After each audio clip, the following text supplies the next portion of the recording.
Praise the Lord. നിങ്ങളെ എല്ലാവരെയും blessed മോർണിംഗിലേക്ക് യേശുക്രിസ്തുവിന്റെ നാമത്തിൽ സ്വാഗതം ചെയ്യുന്നു.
പ്രിയരെ, അനുഗ്രഹിക്കപ്പെട്ട ഒരു പ്രഭാതം കൂടെ നമ്മുടെ ജീവിതത്തിൽ അനുവദിച്ചു തന്ന വലിയവനായ ദൈവത്തെ നമുക്ക് ഒരുമിച്ച് ചേർന്ന് നന്ദി പറയാം. എത്ര പേർ പറയും, ഞാൻ ബിംബമല്ല, എൻ്റെ ദൈവം എന്നെ നിർത്തിയതാണ്. ഒന്നുകൂടെ പറഞ്ഞു കഴിഞ്ഞാൽ 2025 ഫെബ്രുവരി മാസം 13-ാം തീയതി വരെയും എന്നെയും എൻ്റെ കുടുംബത്തെയും കണ്ണിലെ കൃഷ്ണമണി പോലെ സൂക്ഷിക്കുകയും വിടുവിക്കുകയും ചെയ്ത വലിയവനായ ദൈവത്തിന് നന്ദി പറഞ്ഞുകൊണ്ട് ഈ പ്രഭാത ചിന്തയിലേക്ക് നമുക്ക് ഒരുമിച്ച് അടുത്തു വരാം. നമ്മുടെ കണ്ണുനീര് കാണുന്ന, നമ്മുടെ കണ്ണുനീര് തുടയ്ക്കുന്ന വലിയവനായ ദൈവം. പ്രിയരെ, പ്രാരംഭവാക്യത്തിലേക്ക് യെശയ്യാ പ്രവാചകന്റെ പുസ്തകം 38-ാം അധ്യായം അതിന്റെ 5-ാമത്തെ വാക്യം. നീ ചെന്ന് ഹിസ്കീയാവിനോട് പറയേണ്ടത്, നിന്റെ പിതാവായ ദാവീദിന്റെ ദൈവമായ യഹോവ ഇപ്രകാരം അരുളി ചെയ്യുന്നു, ഞാൻ നിന്റെ പ്രാർത്ഥന കേട്ടു, നിന്റെ കണ്ണുനീർ കണ്ടിരിക്കുന്നു, ഞാൻ നിന്റെ ആയുസ്സിനോട് 15 സംവത്സരം കൂട്ടും. പ്രിയരെ, പ്രഭാതത്തിൽ ദൈവം നമ്മോട് ഇടപെട്ട അനുഗ്രഹിക്കപ്പെട്ട വചനത്തിനായി നമുക്ക് ഒരുമിച്ച് ചേർന്ന് ദൈവത്തിന് നന്ദി പറയാം. എന്നെ കാണുന്ന, എന്നെ കേൾക്കുന്ന എല്ലാ ദൈവമക്കളുടെയും ആഗ്രഹമാണ് പ്രാർത്ഥനയുടെ മറുപടി എന്നുള്ളത്. എന്നാൽ ഈ പ്രഭാതത്തിൽ എൻ്റെ ദൈവം എന്നോട് നിങ്ങളോട് പറയുകയാണ്, നിങ്ങളുടെയും എൻ്റെയും പ്രാർത്ഥന അവൻ കേൾക്കുക മാത്രമല്ല, കണ്ണുനീര് കാണുകയും ചെയ്യുന്ന ദൈവമാണ്.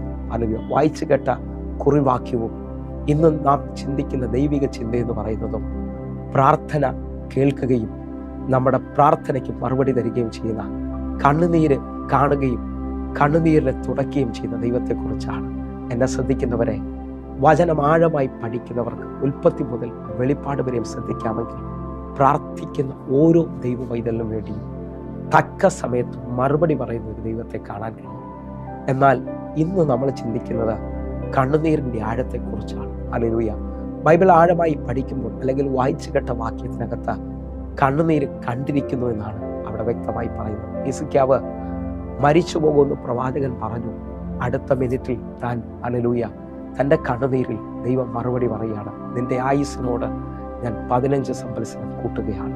എന്നെ കേൾക്കുന്നവരെ, ലോകം അവസാനിച്ചെന്നും സാഹചര്യങ്ങൾ ഇനി മുമ്പോട്ട് പോകാൻ പറ്റത്തില്ലെന്ന് പറഞ്ഞാലും നിങ്ങൾ ദൈവസന്നിധിയിൽ പ്രാർത്ഥിക്കുകയും ആത്മാവിൽ കരയുകയും ചെയ്യുന്നവരാണെങ്കിൽ ഞാൻ നിങ്ങളോട് വിളിച്ചു പറയുന്നു, ഹല്ലേലൂയ, മനുഷ്യന്റെ മുമ്പിലല്ല, ദൈവത്തിന്റെ മുമ്പിൽ എത്ര കരയേണ്ടത്.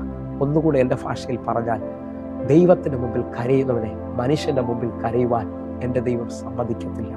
അങ്ങനെ വിശ്വാസത്തോടുകൂടെ ഇന്നത്തെ ഈ ചിന്തയിലേക്ക് വരാമെങ്കിൽ, കണ്ണുനീരിനകത്ത് ദൈവം പ്രവർത്തിക്കുന്ന 2 മേഖലകളുണ്ട്.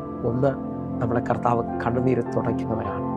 2, എൻ്റെയും നിങ്ങളുടെയും കണ്ണുനീര് സൂക്ഷിക്കുന്ന ദൈവമാണ്. Hallelujah, hallelujah. ലോകത്തിന് ഈ കണ്ണുനീര് എങ്ങനെ അളക്കാനോ അല്ലെങ്കിൽ സയൻസിന് ഒരു വ്യക്തിയുടെ ജീവിതത്തിൽ എത്രമാത്രം കണ്ണുനീര് വെളിപ്പെടുമെന്നൊന്നും പറയാൻ പറ്റത്തില്ല. പക്ഷേ ദൈവസന്നിധിയിൽ ഒഴുക്കുന്ന കണ്ണുനീരിനെ എൻ്റെ കർത്താവ് സൂക്ഷിക്കുമെന്ന് ബൈബിൾ വ്യക്തമായി വിളിച്ചു പറയാം. ഹല്ലേലൂയ.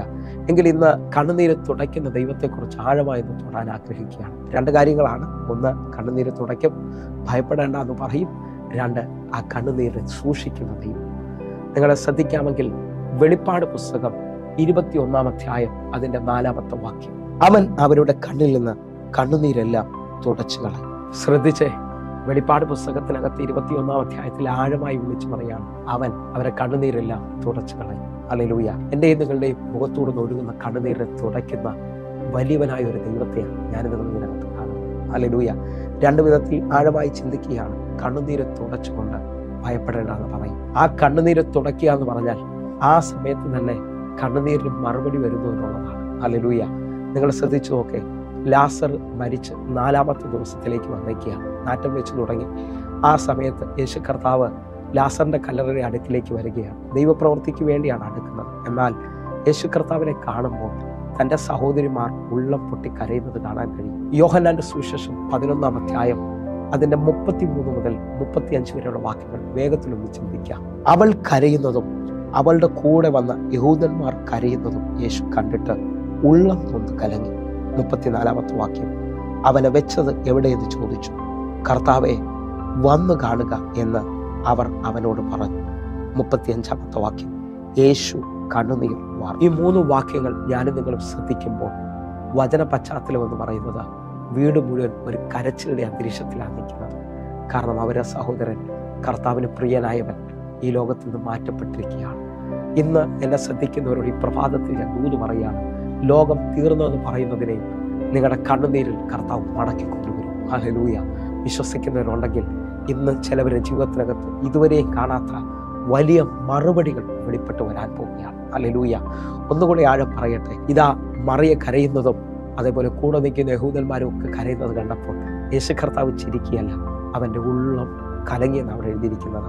ഇന്ന് എന്നെ കേൾക്കുന്നവരെ ഈ പ്രഭാതത്തിലും എങ്ങനെയെന്ന് ചോദിച്ചുകൊണ്ട് എല്ലാ വഴിയും അടഞ്ഞെന്ന് പറഞ്ഞുകൊണ്ട് അനേകർ കണ്ണുനീരിൽ നിൽക്കുമ്പോൾ എൻ്റെ കർത്താവ് നിങ്ങളെ നോക്കി ഉള്ളം കലങ്ങുകയാണ്.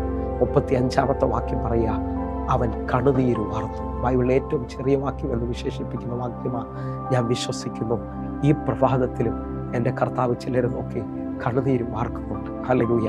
ചിലവർ കടന്നു പോകുന്ന സാഹചര്യത്തിനകത്ത്, ഇനി ആ വലിയ വിഷമത്തിനകത്ത് എൻ്റെ കർത്താവ് നിങ്ങൾക്കൊരു മറുപടി പറയാൻ പോവുകയാണ്. അപ്പോൾ ഈ വേദഭാഗത്തിനകത്ത് ശ്രദ്ധിച്ചാൽ യേശു കർത്താവ് അവരുടെ കൂടെ കരഞ്ഞതായി കാണാൻ പറ്റുന്നു. ആ കരഞ്ഞതിൻ്റെ മറുപടി അടുത്ത വാക്യങ്ങളിൽ കാണാം. മരിച്ച് 4 ദിവസം നാറ്റം വെച്ച ലാസറിനെ ഏറ്റവും പുതുക്കത്തോടെ കർത്താവ് മടക്കി കൊണ്ടുവരുന്നത്.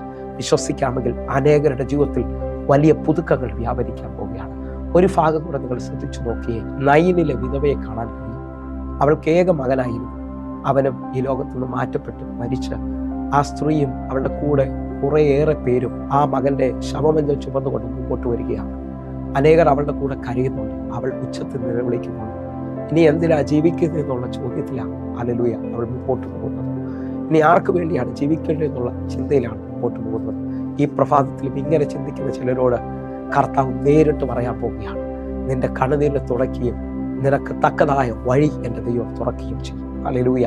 ലൂക്കോസിന്റെ സുവിശേഷം 7-ാം അധ്യായം 13-ാമത്തെ വാക്യത്തിലേക്ക്, അവളെ കണ്ടിട്ട് കർത്താവ് മനസ്സലിഞ്ഞ് അവളോട് കരയണ്ട എന്ന് പറഞ്ഞു. അവർ അടുത്തു ചെന്ന് മഞ്ചം തൊട്ടു. ചുമക്കുന്നവർ നിന്നു. എന്നെ ശ്രദ്ധിക്കുന്നവരെ, യേശു കർത്താവ് ആ വിധവയോട്, ആ സ്ത്രീയോട് പറയുകയാണ്, നീ എന്നെ കരയണ്ട. ഇന്നത്തെ ഈ പ്രഭാതത്തിൽ അനേകരോട് ഞാൻ ദൂത് പറയുകയാണ്, നിങ്ങളുടെ കരച്ചിൽ നിൽക്കാൻ പോകുന്ന ഒരു ദിവസമാണ്. നിങ്ങൾ പ്രാർത്ഥിക്കുന്ന വിഷയത്തിനകത്ത്, നിങ്ങൾ കരയുന്ന വിഷയത്തിനകത്ത് എൻ്റെ ദൈവം ഒരു മറുപടി പറയാൻ പോവുകയാണ്. വിശ്വസിക്കുന്നവരുണ്ടെങ്കിൽ നമ്മുടെ കർത്താവ് നമ്മുടെ കണ്ണുനീരെ തുടയ്ക്കുന്നവനാണ്. ഹല്ലേലൂയ. ഒന്നുകൂടെ നോക്കിയാൽ ഒരൊറ്റ പദം മാത്രം പറഞ്ഞ് ഈ പ്രഭാത സന്ദേശം ചുരുക്കാൻ ആഗ്രഹിക്കുക. നമ്മുടെ കണ്ണുനീര് തുരുത്തിയിൽ സൂക്ഷിക്കുന്ന ദൈവമുണ്ട്. സൂക്ഷിക്കുന്ന എന്തിനാണെന്ന് ചോദിച്ചാൽ അത് ഓർമ്മ വെച്ചുകൊണ്ട്, അത് സൂക്ഷിച്ചുകൊണ്ട് എൻ്റെ ദൈവം മറുപടി പറയാൻ പോവുകയാണ്. 56-ാം സങ്കീർത്തനം അതിൻ്റെ 8-ാമത്തെ വാക്യം കൂടെ, നീ എൻ്റെ ഉഴച്ചിലുകളെ എണ്ണുന്നു, എൻ്റെ കണ്ണുനീർ നിന്റെ തുരുത്തിയിൽ ആക്കി വെക്കണമേ, അത് നിന്റെ പുസ്തകത്തിൽ ഇല്ലയോ. എങ്കിൽ അങ്ങനെ വിശ്വസിക്കുന്ന ഓരോ ദൈവമക്കളോടും തമ്പുരാൻ ഈ പ്രഭാതത്തിൽ പറയുക, ഭയപ്പെടേണ്ട, ഞാൻ നിങ്ങളെ സഹായിക്കാം. ഹല്ലേലൂയ. നിങ്ങളുടെ കണ്ണുനീര് കർത്താവ് തുടയ്ക്കാൻ പോവുകയാണ്. കണ്ണുനീര് സൂക്ഷിച്ചതിന് മറുപടി പറയാൻ പോവുകയാണ്. കണ്ണുകളൊന്ന് അടച്ച് പ്രാർത്ഥിക്കാം. ഞങ്ങളെ സ്നേഹിക്കുന്ന ഞങ്ങളുടെ നല്ല കർത്താവെ, പൂർണ്ണ ഹൃദയത്തോടെ ഞങ്ങൾ ഈ പ്രഭാതത്തിൽ പ്രാർത്ഥിക്കുന്നു. അങ്ങയുടെ ഭയങ്കര സാന്നിധ്യം, അങ്ങയുടെ ഭയങ്കര കരം അങ്ങയുടെ മക്കൾക്ക് വേണ്ടി വെളിപ്പെട്ടു വരട്ടെ. യേശുവിൻ്റെ നാമത്തിൽ ഞാൻ പ്രാർത്ഥിക്കുന്നു. ഇവർ അത്ഭുതങ്ങൾ കാണട്ടെ, കർത്താവ് ചെയ്തതിനായി നന്ദി. ആമേൻ, ആമേൻ, ആമേൻ. പ്രിയരെ, പ്രഭാത സന്ദേശം നിങ്ങൾക്ക് അനുഗ്രഹമാകുന്നുവെങ്കിൽ നമ്മുടെ യൂട്യൂബ് ചാനൽ സബ്സ്ക്രൈബ് ചെയ്യും, ഫേസ്ബുക്കിലേക്ക് നിങ്ങൾ ജോയിൻ ചെയ്യുകയും ചെയ്യണമെന്ന് ഓർപ്പിക്കുന്നു. അതേപോലെ തന്നെ എന്നെ ശ്രദ്ധിക്കുന്നവരെ നിങ്ങളുടെ പ്രാർത്ഥനാ വിഷയങ്ങൾക്ക് ഈ നമ്പറുകളിൽ വിളിച്ച് വേഗത്തിൽ നിങ്ങളുടെ പ്രാർത്ഥനാ വിഷയങ്ങൾ അറിയിക്കാൻ കഴിയും. വാട്സാപ്പിൽ എന്നെ കോൺടാക്ട് ചെയ്താൽ ഞാൻ തന്നെ നിങ്ങൾക്ക് വേണ്ടി മറുപടി പറയും. അതേപോലെ തന്നെ ഒരു പ്രത്യേക കാര്യം ഓർപ്പിക്കുന്ന ഒരു ഗുഡ് ന്യൂസ് ആണ്. എല്ലാ ദിവസവും വൈകിട്ട് 6 മണിക്ക് നമുക്ക് സൂമിൽ ആരാധന നടക്കുന്നുണ്ട്. നിങ്ങൾക്ക് അറിയാവുന്ന ഒരാളെയും കൂടെ ഈ സൂമിലേക്ക് ജോയിൻ ചെയ്യണമെന്ന് ഓർപ്പിക്കുന്നു. ആയിരങ്ങൾക്ക് ഇത് അനുഗ്രഹം കൂടുതലായി തീർന്നിട്ടുണ്ട്. എങ്കിൽ അടുത്ത ദിവസം കാണും വരെയും സ്വർഗത്തിലെ ദൈവം നിങ്ങളെ കാക്കുമാറാകട്ടെ. God bless you. ആമേൻ.